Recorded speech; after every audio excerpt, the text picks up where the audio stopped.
Quantas vezes declarei te amar como me amas, e ao falhar eu me frustrei, até mesmo me condenei.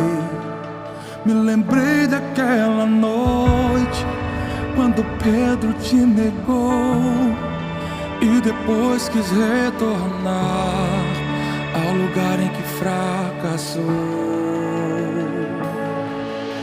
Mas o Senhor foi lá de manhã e o resgatou. Diante da fogueira, o amor e o pecador. O fogo que revela a impureza é o mesmo purificador. Vem me queimar, Senhor, não desista de mim. Os teus braços me alcançam, não desista de mim. Tua doce voz me chama, como corresponder à altura desse amor. Mesmo assim o Senhor desce ao nível desse pecador. Vem me resgatar, Senhor.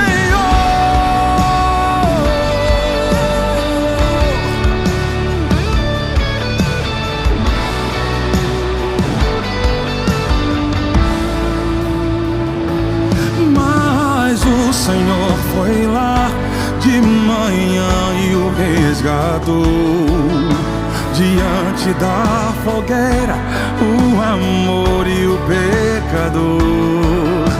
O fogo que revela a impureza é o mesmo purificador. Vem me queimar, Senhor, não desista de mim. Os teus braços me alcançam, não desista de mim. Tua doce voz me chama, como corresponder à altura desse amor. Mesmo assim o Senhor desce ao nível desse pecador. Vem me resgatar, Senhor.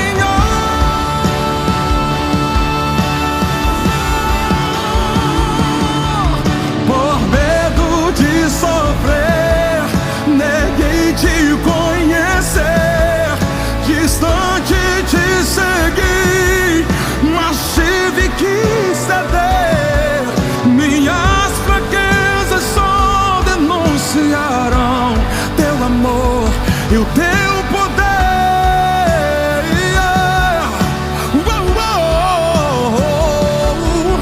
Agora o que me importa é te obedecer. O que chamei de morte, pra mim hoje é viver. Tu és a pedra principal que o mundo rejeitou. Sou fragmento desse amor, fragmento desse amor. Os teus braços me alcançam,